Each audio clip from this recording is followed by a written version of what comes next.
y director de Proética también. Entonces, en esa múltiple condición, digamos, siempre es un gusto tener el programa para conversar sobre temas que en este momento son centrales, me parece. Doctor Albán, qué gusto saludarlo. Buenos días. Gracias por Muy buenos atendernos. días, Glaxer, y más bien gracias por la invitación. No, no, al contrario, a usted por su tiempo. Había inicialmente pensado comenzar por otra cosa, pero es inevitable preguntarle por lo que formalmente acaba de pedir el presidente de la Junta Nacional de Justicia al defensor del pueblo, al señor Josué Gutiérrez, para que convoque a la comisión que debe, porque así es el mandato expreso de la ley y la Constitución, elegir a los próximos integrantes de la Junta Nacional de Justicia. No es que se van a cambiar de acá a 2 semanas. La ley dice que es entre 9 y 12 meses antes de que culminen sus labores que tiene que ya convocarse esta comisión para trabajar ese proceso. Mi pregunta no es tan solo formal o procedimental, sino más política. Es decir, ¿cómo entiende ese inevitable pedido que hay que hacer, pero a la vez en las condiciones en las que están las instituciones que conforman esta comisión o los representantes? Bien, yo creo que es una iniciativa que se explica bastante bien porque de alguna manera lo que se está tratando es de plantear la sensatez, ¿no? Como sabemos, el problema contra la Junta Nacional de Justicia no se ha cerrado. Esto ha sido diferido, pero hay voces y no diría que son minorías, sino lo contrario, dentro del Congreso que pretenden continuar en esta tarea de demolición de la institucionalidad en el país y la Junta es parte de una agenda pendiente. Me da toda la impresión entonces que es más también como hacer ver ante la ciudadanía, ¿no?, que este despropósito que pretende el Congreso ni siquiera tiene como sustento el hecho de que puedan decir que la actual composición de la Junta tiene mucho tiempo todavía por delante, sino que ya estamos en la situación en la que regularmente tendría que convocarse a esta comisión especial, como se estableció, ¿no es cierto?, después de las modificaciones que se hicieron cuando desapareció el Consejo Nacional de la Magistratura y fue sustituida por esta nueva entidad, digamos, con esta denominación de Junta Nacional de Justicia. Ahora bien, dudo que esto sea suficiente para que la sensatez reine dentro del Congreso, pero sí es importante que la opinión pública registre este dato, porque creo que todavía nos queda mucho debate por delante para defender lo poco que nos queda de institucionalidad. Sí, ahora claro, eso expresa una vocación por hacer las cosas como la ley manda, por decirlo en términos más coloquiales, y que la Junta no tiene ni la pretensión de empernarse en el poder, sino más bien de habilitar ya el proceso para que sea de manera pública y transparente. Pero eso en el mundo de la racionalidad y la objetividad, digamos, tendría un sentido en la dirección que usted plantea, pero de cara a los intereses del Congreso, que lo que quieren es restituir a la señora Benavides, que lo que quieren es capturar el sistema de justicia pronto y, en fin, seguir con toda esta aplanadora que usted ya ha referido, ¿no? Parecería que los movimientos van a seguir en la dirección que estaban previamente planteados. Uno. Y segundo, inclusive si se armara esa comisión, ¿qué opinión le merecen los integrantes? Porque si uno empieza a enumerar quiénes van a participar, yo ya agarré mi rosario y me he puesto a rezar, porque digamos, mire usted lo que tenemos.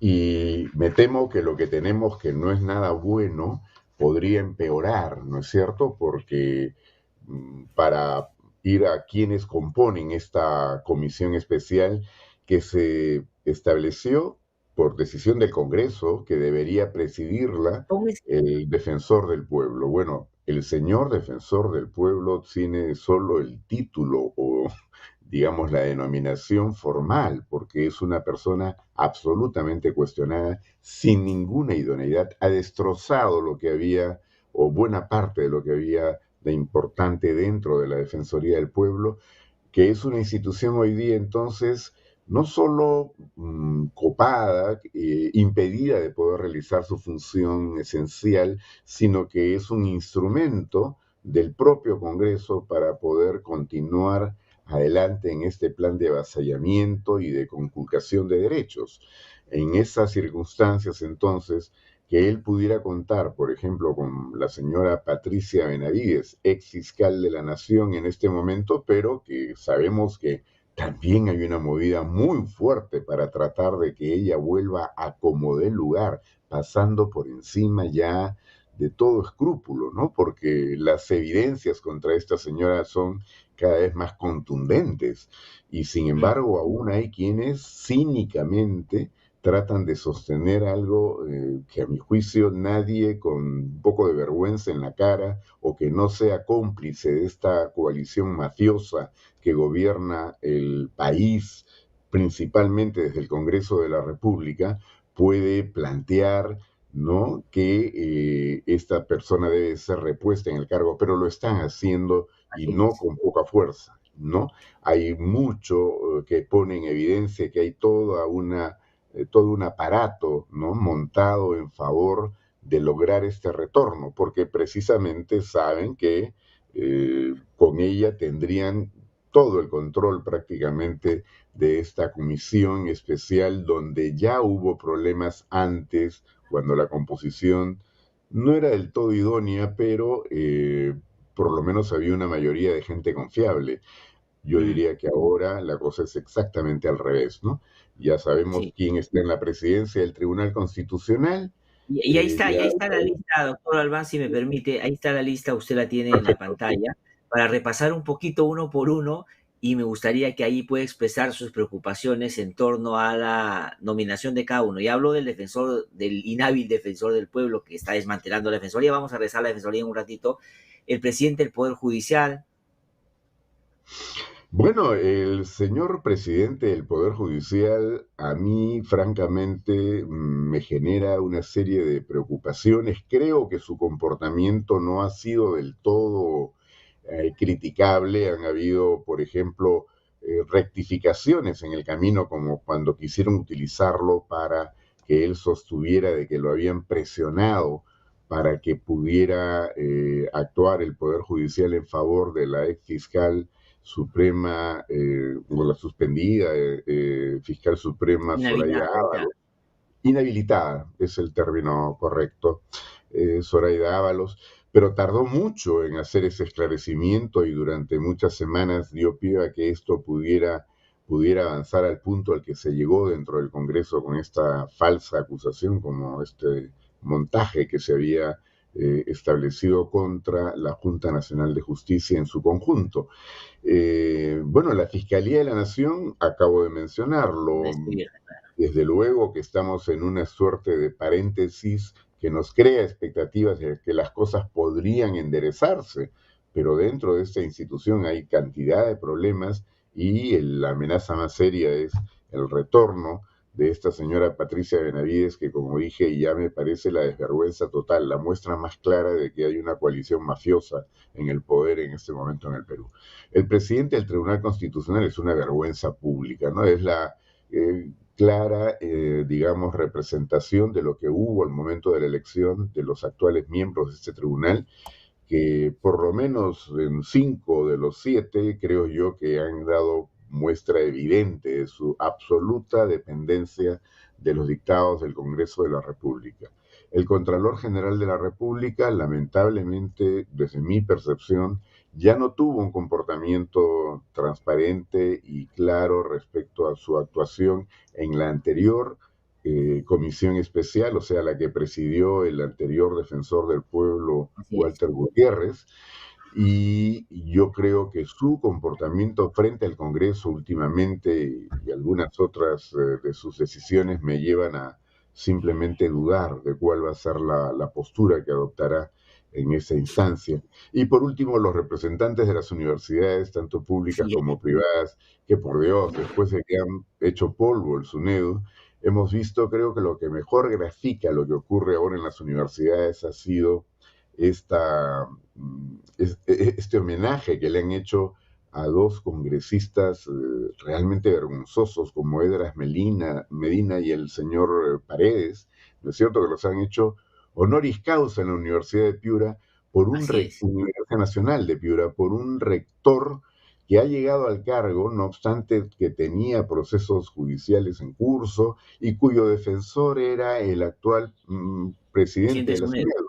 Asamblea. Así Un es. escándalo, ¿no? Ya donde se puede apreciar que han perdido toda la vergüenza. O sea, en este momento lo que nos rige en el país es una situación en la cual quienes ejercen el poder desde diferentes instancias han perdido todo lo que podría uno considerar como un mínimo de sentido de integridad, no digo de cuestión ideológica, sino de valores, de sentido del deber de por lo menos guardar las formas, ¿no? Creo que nada de eso, lamentablemente, estamos apreciando hoy en día. Sí. Ahora, doctor Alban, agradeciéndole por este repaso que nos hace, que expresan una preocupación que compartimos, por supuesto, quería yo, ya que uno de los integrantes de esta comisión es quien preside el Tribunal Constitucional, salir un ratito de la preocupación sobre la Junta. Esta apuesta que usted debe haber notado como bastante intensa, determinados sectores de llevar todos los casos más complejos y adversos para ellos al Tribunal Constitucional. De hecho, hay una competencial en el caso Ministerio Público versus Junta Nacional de Justicia que está por votarse, ¿no? Inclusive el nuevo miembro del Tribunal Constitucional que ni siquiera había participado en la audiencia lo habilitaron para votar y ya Mm. participó de una audiencia que hubo el otro día. La señora Keiko Fujimori, a través de su abogado defensor, ha dicho, esto lo vamos a llevar al Tribunal Constitucional y se va a caer porque aquí hay una serie de violaciones a los derechos de la señora. Ya sacaron a Fujimori antes. Al alcalde de Lima lo he visto ayer, si así se le puede llamar a lo que hace, vamos a ser generosos, alegar en el tribunal una cosa sobre lo que por otras vías no ha conseguido, con el tema de los peajes. Es decir, hay como una apuesta convencida, ¿no? Por el Tribunal Constitucional que va a terminar dando la razón en todas las causas que por otras vías no están consiguiendo. ¿Señal de qué puede ser eso? Es decir, ¿por qué tienen al alto nivel de certeza sobre que ahí puede enrumbarse la cosa de modo distinto? Bueno, yo creo que ya dio muestras la actual composición del Tribunal Constitucional de que hay muchas razones por las cuales el Congreso se siente confiado, y no solo el Congreso de la República. Pero recordemos pues que cuando se trató de eh, elegir a los nuevos miembros del Tribunal Constitucional se siguió un procedimiento totalmente irregular, un procedimiento que no respetó lo que la Constitución y el propio reglamento del Congreso establecían, y prácticamente han designado a personas en las cuales ellos tenían la absoluta confianza que iban a siempre decidir aquello o respaldar aquello que el Congreso de la República decidiera, sin importar si esto pudiera estar transgrediendo la Constitución. Y tenemos varias pruebas de ello porque han habido diversas decisiones que el actual Tribunal Constitucional ha adoptado que a mí me parecen inexplicables, solamente, o sea, injustificables desde un punto de vista jurídico.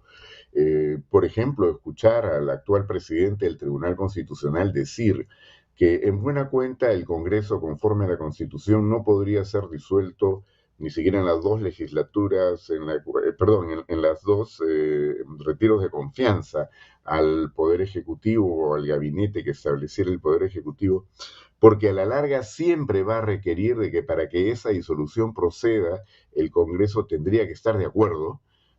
Bueno, yo diría, este señor, ¿dónde estudió? ¿En una escuelita nocturna? Derecho.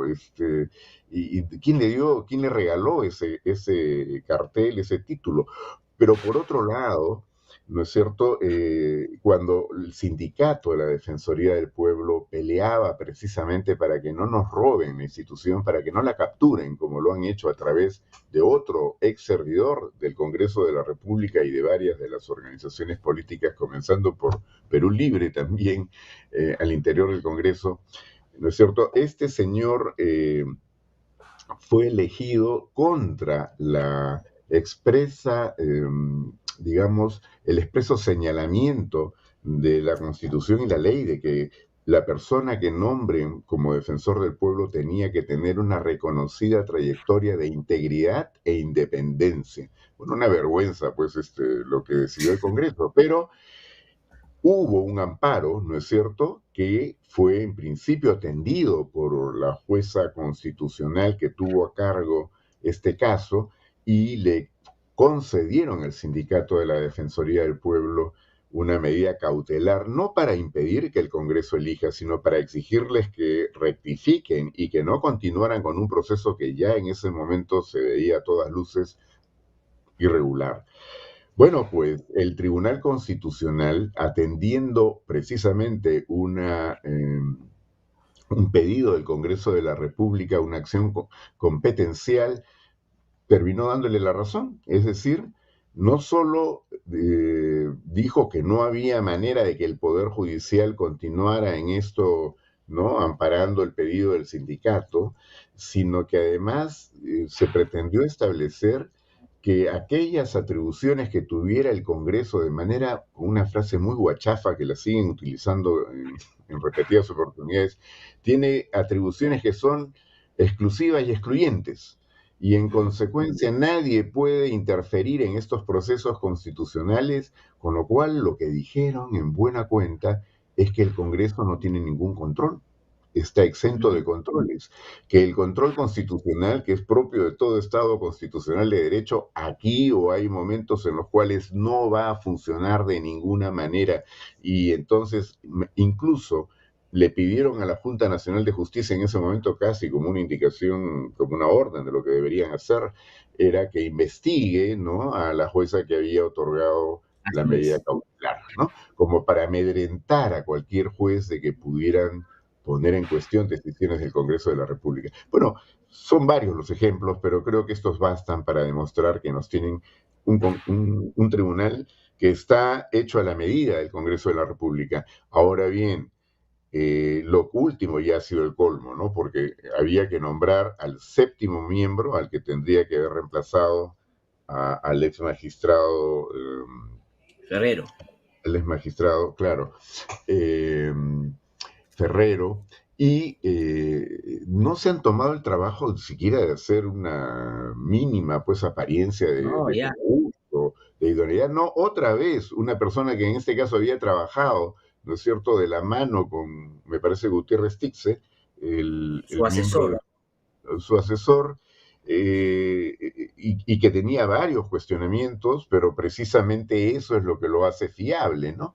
Entonces, con eso aseguran el quinto miembro, por si acaso les fallara, ¿no?, ese voto, porque se requieren 5 votos como mínimo para poder decidir lo que tienen ahora en ciernes respecto de esta nueva discusión que se ha presentado en el Congreso en esta demanda competencial, ¿no?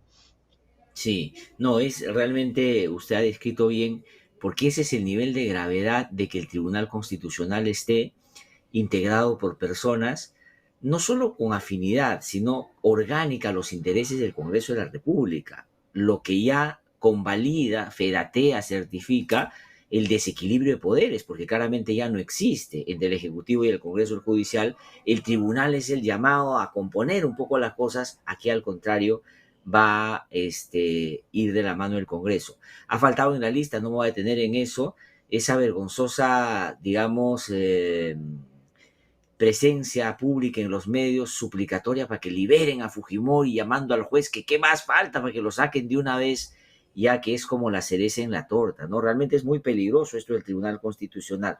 Me voy un ratito, doctor Albán, a la Defensoría, que yo creo que sí merece un desarrollo mayor por todo lo que está significando, en una magnífica caricatura, porque mire desde dónde está el mejor análisis de la Defensoría. Carlín el otro día saca una cosa muy descriptiva, ¿no? Al señor Josué diciendo, a ver, ¿qué hay que hacer en la Defensoría? Y todos sus adjuntos ya no están porque los ha sacado o ha hecho que se vayan, ¿no? Eso por un lado, pero por otro lado ha sacado a la presidenta del sindicato de trabajadores, lo que es claramente una vulneración a un derecho como el de asociación. Bueno, en fin, pero ¿hacia dónde va a ir la Defensoría?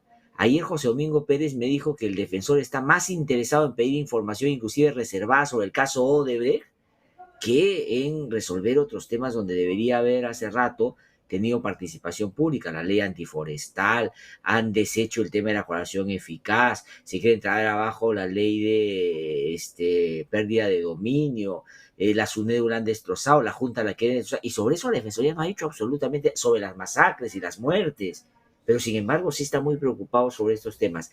Pero ¿qué piensas sobre la Defensoría? ¿Qué se puede hacer? Yo creo que como ocurre con el resto de las instituciones, es decir, nos han destrozado el sistema propiamente del Estado constitucional de derecho que exige instituciones constitucionales autónomas que se controlen unas a otras. Eso es el equilibrio de poderes. La democracia no solo es elecciones periódicas, porque eso también tienen en Venezuela o también tienen en Nicaragua. Así es. Y tal como van las cosas acá, que quieren controlar la Junta y controlar el sistema electoral, pues nos acercamos ya perfectamente a esos escenarios. La democracia reclama que las instituciones actúen con independencia, que se puedan ejercer controles constitucionales, lo que ya el propio Tribunal Constitucional, también capturado de alguna manera, está negándolo en la práctica, y a eso apuestan. Y la Defensoría del Pueblo, entonces, como decía antes, no solo es un problema de que la han bloqueado, están impidiendo que pueda cumplir su mandato constitucional, la defensa de los derechos fundamentales de la persona y la comunidad. Es lamentable lo que está ocurriendo, pero lo peor es que la están instrumentalizando, porque ahora efectivamente no es que no haga nada, lo que pasa es que lo que está haciendo es una suerte de antítesis de lo que debería ser su función. Por ejemplo, en esta norma sobre desforestación, como bien podríamos calificarla, una de las tantas normas últimamente dadas por el Congreso donde ya desembosadamente se promueve a la criminalidad organizada. En ese caso, a partir de la tala ilegal, pero no acaba con la tala ilegal, como sabemos el problema. Pero ya este defensor, o supuesto defensor, ¿no es cierto?, del pueblo, se había pronunciado. Yo tuve oportunidad de escuchar un extracto de una intervención que había tenido, creo que a propósito de la sustentación del presupuesto de la institución, a favor de que esta ley de todas maneras se promulgara, que ocurrió, como sabemos, por insistencia, ¿no es cierto?, que se promulgara esta norma sobre texto de que esto iba a traer desarrollo en la Amazonía, iba a permitir que los cultivos de diversos productos agrícolas pudieran incrementarse.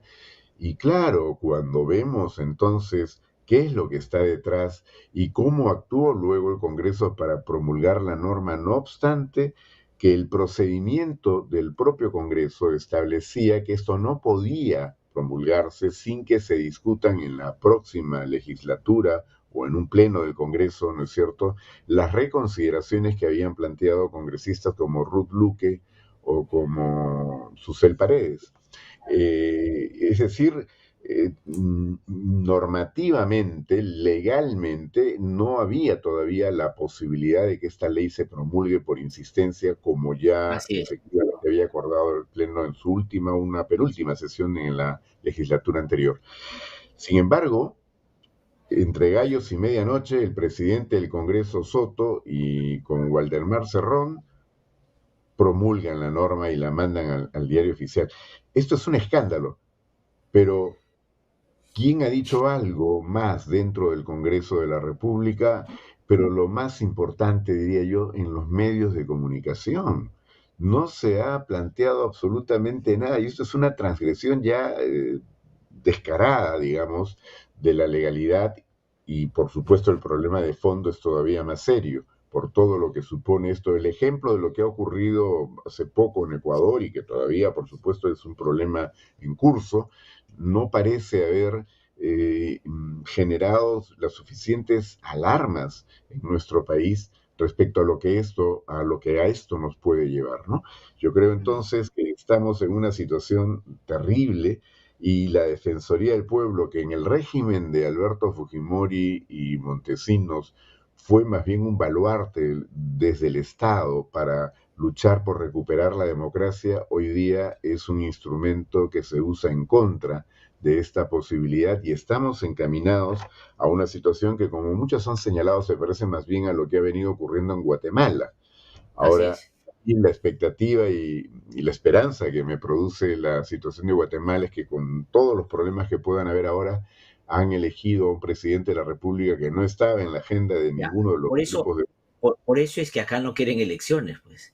Por eso es Claro, que acá no quieren elecciones, porque porque saben el que hay, pueblo, no lo cuando le dan controlan. una salida, cuando le dan una forma de canalizar su descontento, por supuesto que puede dar enormes sorpresas, pero yo creo Así que es. cuando también se cierran todos los canales, que es lo que está ocurriendo acá, es como una suerte de silencio sísmico, el tiempo en el cual todavía no hay movilizaciones enormes o una protesta general, pero que algo de eso se está incubando no me cabe la menor duda.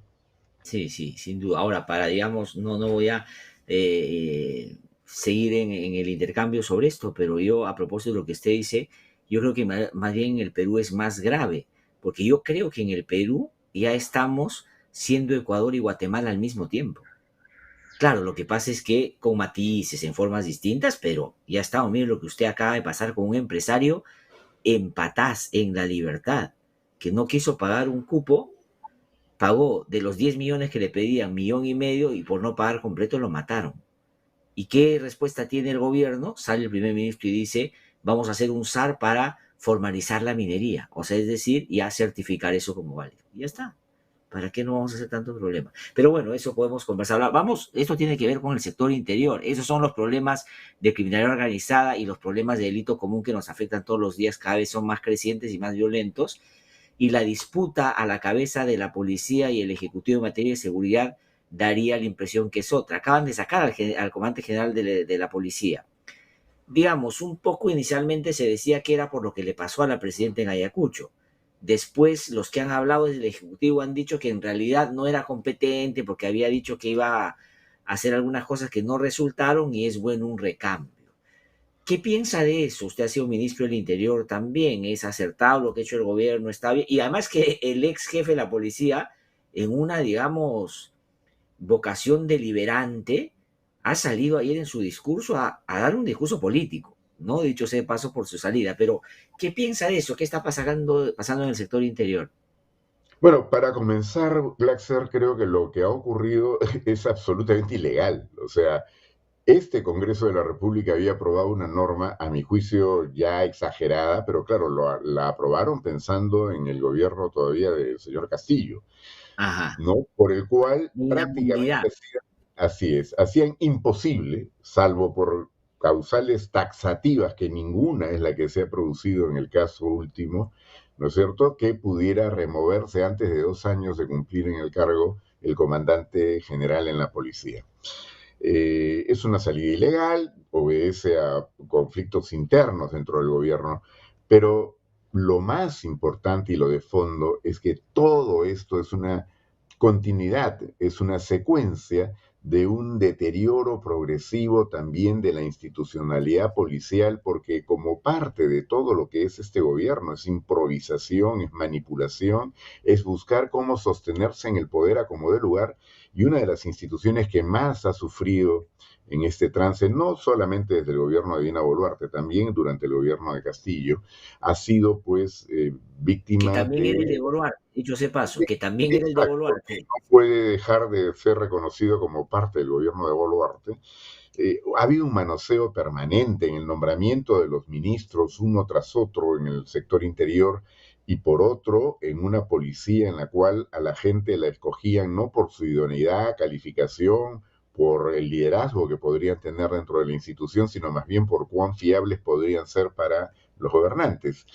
Y creo que nada de esto ha cambiado. El propio señor Angulo, que acaba de ser defenestrado de la peor forma e ilegalmente, como se ha señalado, como hemos señalado, también tenía sus bemoles de por qué fue elegido para el cargo. Eh, en fin, creo que lo que tenemos delante es un gobierno incapaz de gobernar, que tiene gente en la mayor parte de los casos muy mediocre dentro de los cargos públicos, o sea, la titularidad de los diferentes sectores, los diferentes ministerios, pero que están prácticamente haciendo un pacto de sobrevivencia, de cómo continuar en el poder el mayor tiempo posible, pero sin ninguna capacidad real de gestión. Miremos cómo está la salud que fue, el Ministerio de Salud se convirtió en una cuota de, en ese momento, del señor Cerrón, de Perú Libre, para el gobierno de Castillo. Entonces, recordemos al doctor conocido como Agüita Racimada, ¿no es cierto?, que lo sucedió después por Talatino y lo sucedieron otros que tuvieron escándalos enormes, pero siguió siendo cuota de poder. En una situación de país donde algo que está en muy mal estado, como sabemos, y la pandemia lo puso en evidencia, es precisamente el sector salud. Yo diría que salvo el primer tramo del gobierno de Castillo, donde estuvo a cargo, me parece, un ministro Ceballos, ¿no es cierto? Todos los demás han sido una vergüenza, una improvisación y una evidencia de que le entregaban el control del sector en tiempos tan difíciles donde tendríamos retos enormes que superar a gente que no tenía ninguna idoneidad para eso, pero les daba la tranquilidad de que había respaldo político en el Congreso, por lo menos de un sector del Congreso para ellos. Hoy día el sector está en manos de Alianza para el Progreso y Han seguimos en cambiado el de mismo partido. cuadro. Han cambiado de partido, pero la cuota sigue presente. Y bueno, eso es en salud. En educación, han destrozado la educación, el ejemplo de lo que ha ocurrido con SUNEDU, pero no solo por acción del Congreso, también por el propio Ejecutivo, en aquel momento, sobre todo con la presencia del ex ministro Becerra, ¿no? Que descaradamente pues procedió descarada e ilegalmente procedió, porque en todo ese contexto incluso el Ejecutivo puso también su cuota, su aporte para demoler el SUNEDO y para lograr las autoridades que hoy día lo controlan, que son las que están pues dándole también homenajes a los congresistas que impulsaron ese despropósito, ¿no? Entonces, es un gobierno incapaz de gobernar. Eh, el fenómeno del niño ha puesto en evidencia cómo no había un plan claro, ¿no es cierto? No había manera de poder superar las dificultades, las crisis que está generando esta situación. Y aun cuando no se ha producido lo que muchos temían como lo peor, un fenómeno del niño con mucha mayor gravedad, ¿no? Pero lo que toca en materia de seguridad ciudadana ya pues es la desvergüenza total, ¿no? Sí, Recurrir a globos de ensayo sobre estados de emergencia que ahora, después de que el primer ministro dijo que tenían un efecto muy positivo, prácticamente lo contradicen, ¿no es cierto? No sé si intencional o casualmente al momento de destituir al señor Angulo, al ex comandante general ahora. En fin, este gobierno no nos lleva a ningún lado, sino más bien al caos, a la fragilidad, ya para lo que toca a la gestión de servicios mínimos que la ciudadanía merece. O sea, por eso es que yo creo que no solo es un problema político el esperar hasta el 2026 para ir a una elección, sino que en el camino nos están destruyendo todo.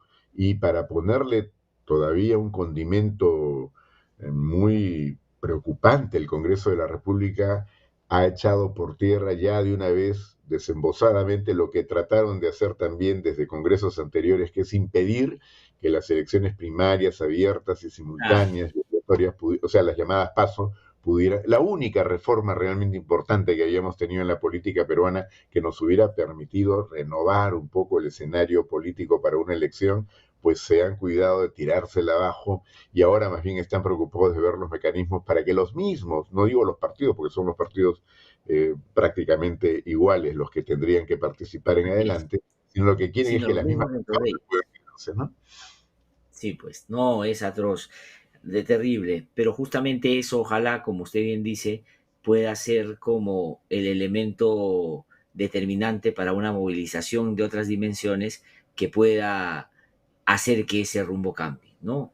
Doctor Alba, le Es a lo agradezco único a lo muchísimo. que podemos apostar, Así es, Glaxer, y creo que sí, para eso se requiere que diferentes instituciones, organizaciones puedan pronunciarse. Ya algunas lo han venido haciendo, pero todavía tímidamente, y creo que también hay un rol muy fuerte que, digamos, la prensa, sobre todo la más fuerte en el país, debiera asumir, porque hasta el momento son cómplices de algo que es inaceptable que pueda permanecer por más tiempo en el Perú. Quiero llamar la atención de que digamos, una conmemoración, dramática conmemoración de lo que por los asesinatos de en diciembre y junio. enero, entre el 2022 y el 2023, en Juliaca, ¿no? una Julián. movilización enorme, pacífica, pero enorme, y que mostraba, ¿no?, lo que estaba sintiendo la fibra de esta población, porque ahí convergieron de diferentes lugares de Puno para poder expresarse.